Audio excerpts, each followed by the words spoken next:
అందరికీ శ్రీరామనవమి శుభాకాంక్షలు. ఇవాళ రామనవమికి రాముడి కళ్యాణానికి సంబంధించిన విషయాలు తెలుసుకుందాం. ముందుగా శ్రీరాముడు అవతరించిన జన్మగడియలు మన తెలుగు పంచాంగం ప్రకారం చైత్రమాసంలో వచ్చే శుక్ల నవమి, పునర్వసు నక్షత్రం, పుష్కరాంశం, కర్కాటక లగ్నం, 5 గ్రహాలు ఉచ్చస్థితిలో ఉన్నప్పుడు అభిజిత్ లగ్నం ఏర్పడే సమయానికి మధ్యాహ్నం వేళ శ్రీరాముడు భూమిపై మానవుడిగా అవతరించాడు. ఇక రాముడి వివాహ గడియలు భార్గవ తంత్రం అనే గ్రంథం ప్రకారం సౌమ్యనామ సంవత్సరం ఫాల్గుణ మాసం పౌర్ణమి నాడు జరిగింది. ఈ 2 తిథులు వేరైనప్పుడు రాముడు జన్మించిన తిథి నాడు వివాహం ఎందుకు చేస్తారు? ఈ ఆలోచన చాలా మందికి వచ్చే ఉంటుంది. దీనికి సమాధానం తెలుసుకోవాలంటే సనాతన ధర్మం ప్రకారం మనుషులు, దేవతలు వీళ్ళ పెళ్లిళ్లకు సంబంధించిన డీటెయిల్స్ తెలుసుకోవాలి. ఆ విషయానికి మీరు తెలుసుకునే ముందు మన ఛానల్ ను ముందుగా లైక్ చేసి సబ్స్క్రైబ్ చేయండి. మనుషుల దాంపత్య సంబంధాన్ని పెళ్లి లేదా వివాహం అంటారు. కానీ అదే దేవతల విషయంలో అయితే ఈ 2 పదాలతో పాటు కళ్యాణం అని కూడా అంటారు. ఇక భగవత్ స్వరూపాల దాంపత్య సంబంధాన్ని కేవలం కళ్యాణం అని పిలుస్తారు. ఇప్పటి జంజీవాళ్లకు భాషల్లో ఉన్న వాళ్ళకి తెలియకపోవచ్చు. అయితే దీన్ని క్లియర్ గా చేయడానికి ఒక చిన్న ఎగ్జాంపుల్ ఉంది. లోక కళ్యాణం జరిపించడం కోసం ఆ దశకంఠుడిని శ్రీరాముడు వధించాడంటారు. అయితే యావత్ ప్రపంచానికి మంచి జరగడం కోసం రావణ సంహారం జరిగింది. కళ్యాణం అనే సంస్కృత పదానికి అర్థం అందరికీ మంచి జరగడం. ఈ విషయాన్ని ఉద్దేశిస్తూ అందరికీ మంచి జరగాలని, పాజిటివ్ వైబ్రేషన్ వ్యాపించడానికి శ్రీరామ నవమి నాడు సీతారాముల కళ్యాణం చేస్తారు. మీకు ఇంకా కరెక్ట్ గా గమనిస్తే ఈ వేడుక జరుగుతున్నప్పుడు సీతారాముల వివాహం లేదా పెళ్లి అనే మాట ఎక్కడ అనరు. ఇందాక చెప్పినట్టు కళ్యాణం అని అంటారు. ఈ విషయం మనం గమనించడానికి ఒక ఇంట్రెస్టింగ్ డీటెయిల్ గా తెలుసుకుందాం. మన వివాహ వేడుకల్లో పెళ్లి కొడుకు తాళి కడుతున్న సమయంలో ఆ తంతు జరిపిస్తున్న పురోహితుడు మాంగళ్యం తంతునానైనా మమ జీవన హేతునామని మంత్రాన్ని చదువుతారు. అంటే మాంగళ్య ధారణతో ఆ దంపతుల జీవితాలకు మేలు జరుగుతుందని అర్థం. అదే దేవతల కళ్యాణ వేడుక అయితే మాంగళ్యం తంతునానేనా లోకరక్షణ హేతునామని మంత్రాన్ని చదువుతారు. సో మొత్తం లోకానికి మంచి జరగాలనే అర్థం వస్తుంది. ఇక సీతారాముల కళ్యాణం ఎటువంటి సందర్భాల్లో చేస్తారు అనే ప్రశ్నకు సమాధానం వెతికితే భారతదేశం అంతటా అయితే శ్రీరాముడు సీతమ్మను వివాహం చేసుకున్న తిథి నాడు, అంటే ఫాల్గుణ మాసం పౌర్ణమి నాడు జరుపుతారు. అది కాకుండా తెలుగు రాష్ట్రాలకు చెందిన వారైతే శ్రీరాముడు జన్మతిథి అంటే చైత్రమాసం శుక్ల నవమి రోజున జరుపుతారు. ఇక దీనికి కారణం చెప్పాలంటే ఒకప్పటి ఉమ్మడి ఆంధ్ర రాష్ట్రంలో భద్రాచలం అనే ప్రాంతంలో జరుపుకునే 9 రోజుల వేడుక గమనించాలి. సరిగ్గా ఉగాది నాడు అంటే చైత్రమాసం శుక్ల పాడ్యమి నుంచి నవమి వరకు శ్రీరాముడి ఉత్సవాలు జరుగుతాయి. శ్రీరాముడి నవరాత్రులు లేదా బ్రహ్మోత్సవాలు అని కూడా అంటారు. అయితే ఈ 9 రోజుల ఉత్సవాలు చేసినప్పుడు వాటిని ఆఖరి రోజున కళ్యాణ వేడుకతో పూర్తి చేస్తారు. అలా 9వ రోజు సీతారాముల కళ్యాణం జరుపుతారు. ఇలా ఆఖరిలో చేసే కళ్యాణాన్ని శాంతి కళ్యాణం అంటారు. ఈ వేడుక రాష్ట్రమంతటా ఇప్పటి జియోగ్రఫీతో చెప్పాలంటే 2 తెలుగు రాష్ట్రాల్లో ప్రసిద్ధి చెందడంతో ఒక్కొక్క ఊరిలో ఉండే రామాలయంలో మాత్రమే కాకుండా ప్రతి వీధి, ప్రతి ఇంట సీతారాముల కళ్యాణం చేయటం మొదలుపెట్టారు. ఇంకొక విషయం ఏంటంటే ఈ సీతారాముల కళ్యాణం రాముడి జన్మతిథి నాడు చేయాలని మొదలుపెట్టిన వ్యక్తి భద్రాచలానికి చెందిన కంచర్ల గోపన్న. ఇతను రామభక్తుడిగా మారి సర్వం రాముడికి అంకితం చేసి రామదాసు అనే పేరుతో ప్రసిద్ధి చెందినప్పుడు సీతారాముల కళ్యాణం జరిపించాడు. రామదాసు మొదలుపెట్టిన కళ్యాణ వేడుక కేవలం ఆచారంగా మాత్రమే కాకుండా ఇందాక చెప్పినట్టు అందరికీ మంచి జరగాలని, పాజిటివ్ వైబ్ వ్యాపించాలనే ఉద్దేశంతో సీతారాములకు సంబంధించిన ఈ శాంతి మొదలు పెట్టారు. అందుకే మనం గమనిస్తే యజ్ఞ యాగాదుల్లో దేవాలయాలు నిర్మించి విగ్రహ ప్రతిష్ఠ చేసిన తర్వాత శుభం కోరుకుంటూ, మొక్కులు తీర్చుకుంటూ లేదా భగవత్ స్వరూపంపై ఉన్న భక్తితో శాంతి కళ్యాణం చేస్తారు. ఈ లాస్ట్ ఆప్షన్ కి ప్రత్యేకించి ఎటువంటి కారణం ఉండదు. కేవలం భక్తి మాత్రమే ప్రధానంగా ఉంటుంది. రామదాసు జరిపించిన సీతారాముల కళ్యాణంలో మరొక అద్భుతమైన విషయం ఉంది. మనుషుల వివాహాల్లో వరుడు కట్టే తాళిబొట్టుకి కేవలం 2 సూత్రాలు ఉంటాయి. ఒకటి వధువు ఇంటివారిస్తే మరొకటి వరుడి ఇంటివారిస్తారు. అదే సీతారాముల కళ్యాణంలో 3 సూత్రాలు తయారు చేయించి ఒకటి సీతమ్మ తండ్రి జనకుడి పేరున, రెండోది శ్రీరాముడి తండ్రి దశరథ మహారాజు పేరున ఇస్తున్నామని చెప్తూ మూడవది రామదాసు తన తరపున ఇస్తున్నానని చెప్పాడు.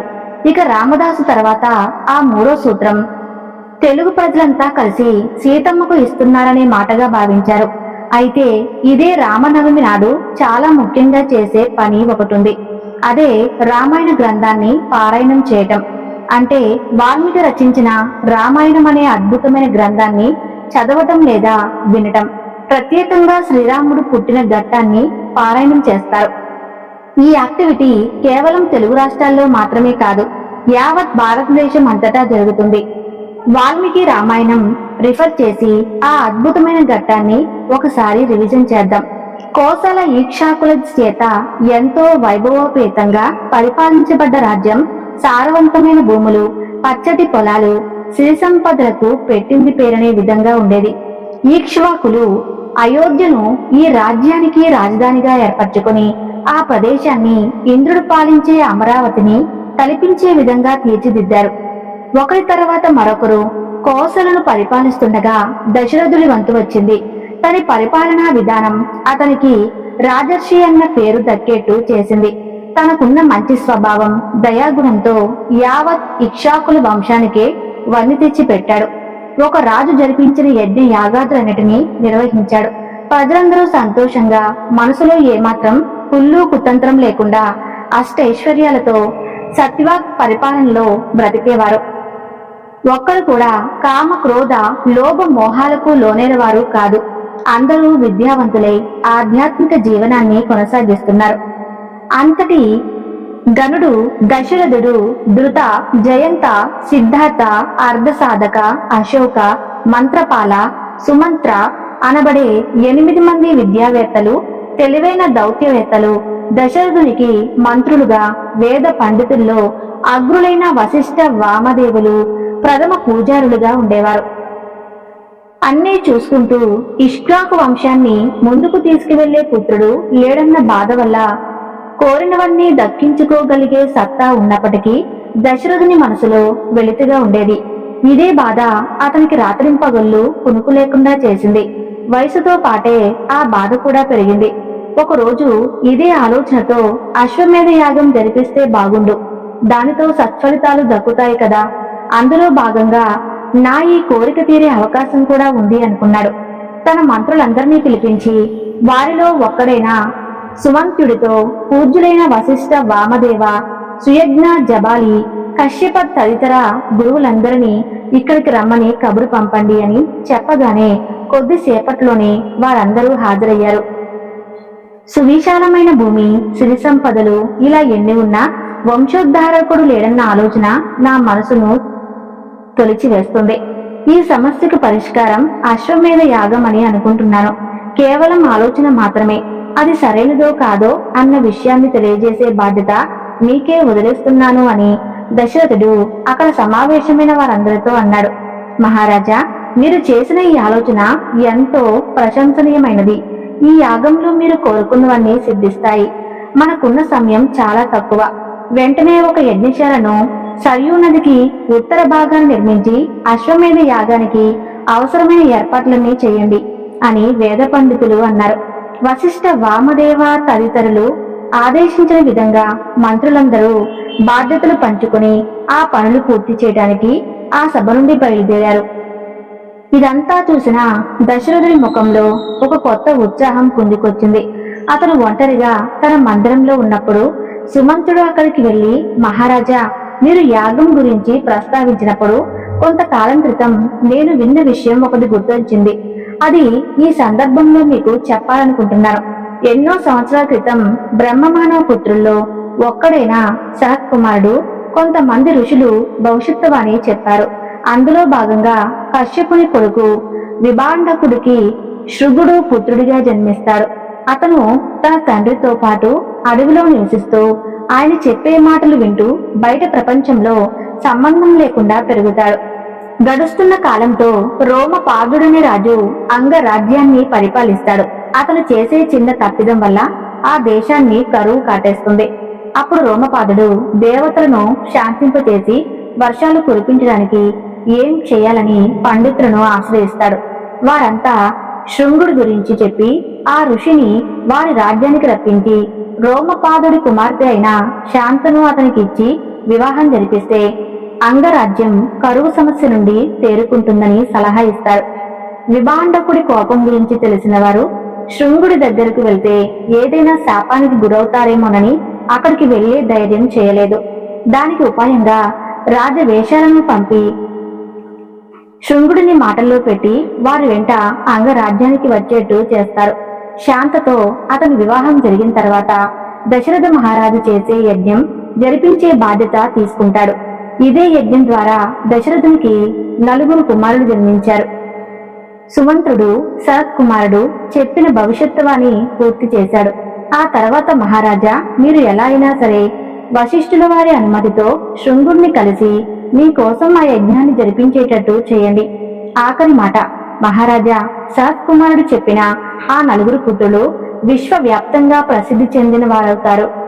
దయచేసి వీలైనంత త్వరగా అంగరాజ్యానికి వెళ్లేందుకు సిద్ధపడండి అని సుమంతుడు సలహా ఇచ్చాడు. దశరథుడు వెంటనే వశిష్ఠ వామదేవుల వద్దకు వెళ్లి శరత్ కుమారుడు చెప్పిన భవిష్యత్తువాణి అంతా చెప్పాడు. ఆ మహర్షులు అంగీకరించడంతో వెంటనే తన మంత్రులు పెద్ద సైన్యంతో అంగరాజ్యానికి బయలుదేరాడు. రోమపాదుడు ఎంతో సంతోషంగా దశరథుడిని పలకరించి రాజభవనంలోకి తీసుకువెళ్లాడు. అక్కడున్న వారంతా ఆ ఇద్దరి మధ్య ఉన్న ప్రేమాభిమానాలకు సాక్ష్యాలుగా నిలిచారు. దశరథుడు శృంగుడిని చూసి అతని కాళ్లపై పడి సాష్టాంగ నమస్కారం చేశాడు.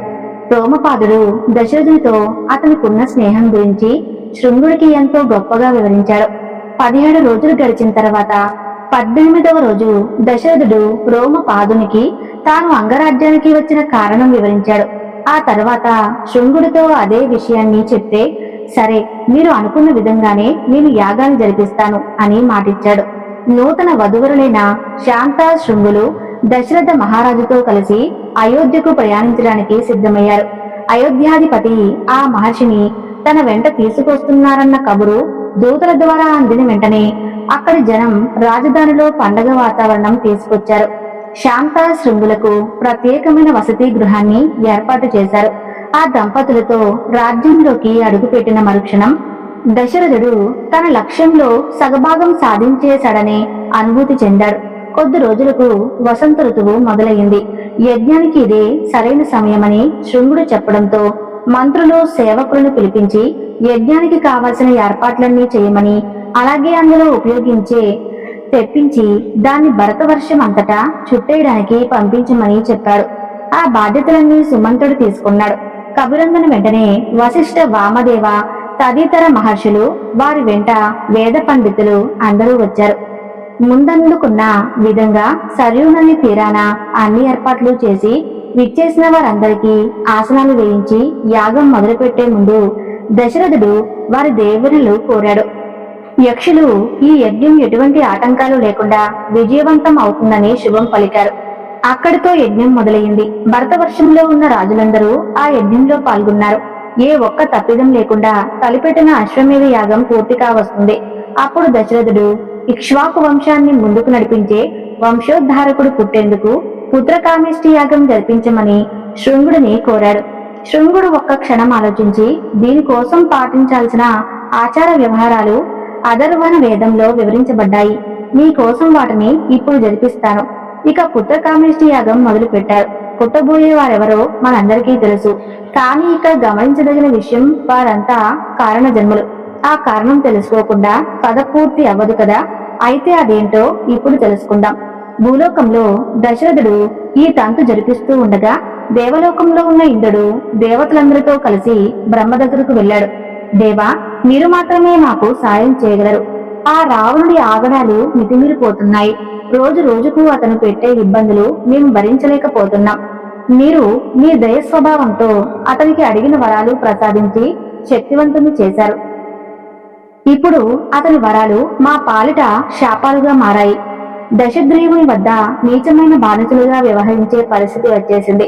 దేవతలు ఏ ఒక్కరిలో కూడా రావణుడి అరాచకాలు తట్టుకునే శక్తి ఇసువంతైనా లేదు.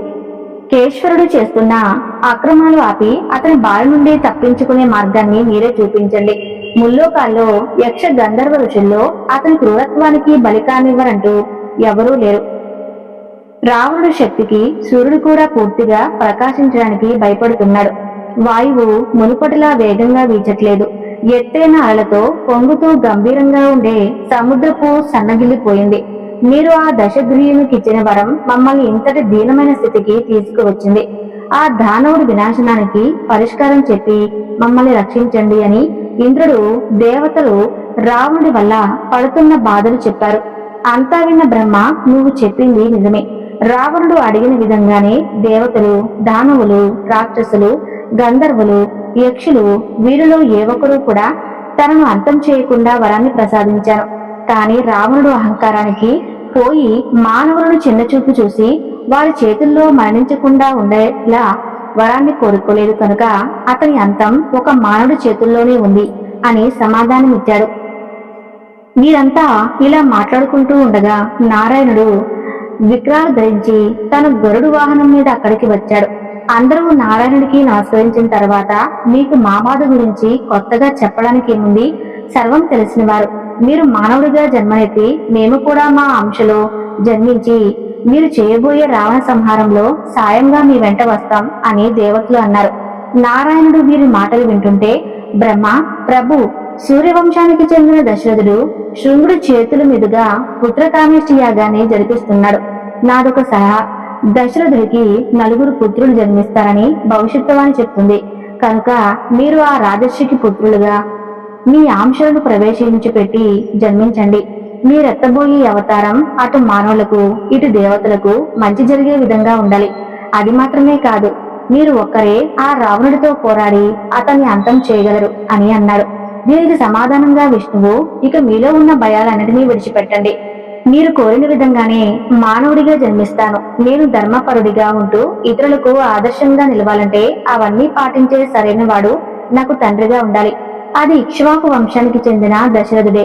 రావణ్ణి అంతం చేయటం మాత్రమే కాదు, ఆ తర్వాత 11,000 సంవత్సరాల భరత వర్షాన్ని పాలించి కాలం పూర్తయిన తర్వాత తిరిగి నా యథాస్థానానికి చేరుకుంటారు. ఈ నిర్ణయం విన్న దేవతలందరూ సంతోషించారు. ఇంకొన్ని సంవత్సరాల్లోనే వారి బాధలు తీరిపోతాయని ఆనందించారు. రావణాసురుడు మానవులు మాత్రమే కాదు, వానరులు కాల ద్వారా కూడా మరణం సంభవించకుండా వరం కోరలేదు. కనుక మీరంతా భూప్రపంచంలో వానరులుగా, బల్లులు కాలుగా పుట్టి సమయం వచ్చినప్పుడు నేను చేయబోయే పోరాటంలో పాలు పంచుకోండి అని నారాయణుడు ఆఖరిగా చెప్పాడు. భూలోకంలో దశరథుడు నిర్వహిస్తున్న పుత్రకామేష్టి యోగం పూర్తయ్యే సమయం దగ్గర పడింది. అందరూ చూస్తుండగా అగ్నిహోత్రం నుండి విశేషమైన వెలుగు ప్రకాశించింది. దివ్యభరితమైన రూపంలో ఒక ఆకారం పైకి లేచింది. కాషాయ వస్త్రాలు, మెడలో చంద్రహారం, వజ్ర వైడూర్యాలతో పొదిగిన ఆభరణాలు ధరించి తల వెంట్రుకలు బంగారు వర్ణంలో సింహం జులుకుమల్లే కనిపించింది. అక్కడితో యజ్ఞశాల మొత్తం వెలుగుతో నిండిపోయింది. దశరథుడు ఆ దివ్య రూపానికి నమస్కరించగా, నేను సృష్టికర్త బ్రహ్మ పంపిన దూతను. తన చేతిలో ఉన్న బంగారు పాత్రను ఉద్దేశిస్తూ, ఈ పాయసాన్ని మీకు అందజేయమని దేవతలు నన్ను ఆదేశించారు. దీన్ని మీ భార్యలైన 3 రాణులకు పంచిపెట్టండి. మీరు ఎప్పటి నుంచో ఎదురు చూస్తున్న పుత్రులు వారి గర్భాన జన్మిస్తారు అని ఆ దివ్య రూపం పలికింది. సాష్టాంగ నమస్కారం చేసి పాయసం ఉన్న పాత్రను తీసుకున్న వెంటనే ఆ దివ్య రూపం అక్కడి నుండి మాయమైంది. యాగం పూర్తి కావటంతో ఋషులందరూ రాజును దీవించి ఆ పాయసాన్ని ఏకాంత మందిరంలో రాణులకు పంచిపెట్టమని చెప్పారు. వారి ఆదేశాన్ని అనుసరిస్తూ ఏకాంత మందిరంలో తన మొదటి భార్యతో, చూసావా కౌసల్య, దేవతలు నా ప్రార్థనలు విని ఈ యాగఫలాన్ని మనకు ప్రసాదించారు అని చెప్పి ఆ పాయసంలో సగభాగం ఆవిడికి ఇచ్చారు. మిగిలిన దాంట్లో సగభాగం సుమిత్రకు, ఆ తరువాత మిగిలిన పాయసంలో సగం కైకేయికి ఇచ్చాడు. ఆఖరిగా ఇంకాస్త మిగిలితే దాన్ని తిరిగి సుమిత్రకి ఇచ్చాడు. పాయసం ఆరగించిన తర్వాత వారందరి మనసులో సంతోషం చోటు చేసుకుంది. యజ్ఞానికి వచ్చిన వారంతా తిరిగి వారి వారి ప్రదేశాలకు వెళ్లిపోయారు. దశరథ మహారాజు మాత్రం ఎప్పుడెప్పుడు నా పుత్రులను చూస్తానా అని ఉత్సాహంతో సమయం గడుపుతున్నాడు. చైత్రమాసం మొదలైంది. అది శుక్లపక్షం నవమి. పునర్వసు నక్షత్రంలో కర్కాటక లగ్నంలో గురుడు చంద్రుడితో పాటు ఉదయిస్తున్నాడు. అప్పుడే సృష్టికి మూలమైన విష్ణుమూర్తి కౌసల్య గర్భాన ఉత్తముడు పురుషోత్తముడుగా శ్రీరామచంద్రుడై జన్మిస్తాడు. ఆ తర్వాత పుష్యమి నక్షత్రంలో మీన లగ్నంలో కైకేయి భరతుడికి జన్మనిచ్చింది. ఆఖరిగా సుమిత్ర ఆశ్లేష నక్షత్రంలో లక్ష్మణ శత్రుఘ్నులకు జన్మనిచ్చింది. విష్ణుమూర్తి రాముడిగా, ఆదిశేషు లక్ష్మణుడిగా, శంఖము భరతుడిగా, చక్రం శత్రుఘ్నుడిగా అవతరించారు. ఇక ఆ క్షణం నుంచి అయోధ్య నగరం అంతా పండగ వాతావరణం నెలకొంది. అప్పటి వరకు పుత్రులు లేని దశరథుడు ఒక్కసారిగా 4 పుత్రులకు తండ్రి అయ్యాడని ప్రజలందరూ సంతోషంలో మునిగిపోయారు. ఇక వారి ఆనందానికి అవధులేవని చెప్పాలి. అలా శ్రీరాముడు పురుషోత్తముడిగా తన సోదరులతో కలిసి జన్మించాడు. అప్పటి నుండి అతన్ని గుర్తు చేసుకుంటూ తాను భూమిపై అడుగుపెట్టిన రోజును శ్రీరామ నవమిగా జరుపుకుంటున్నాం. అదండి ఇవాల్టి వీడియో. ఎంతో గొప్ప విషయాన్ని తెలుసుకున్నారు కదా. ఈ వీడియో మీకు నచ్చితే తప్పకుండా ఈ వీడియోకి లైక్ చేయండి. అలాగే జై శ్రీరామ్ అని కామెంట్ చేయండి. Thank you.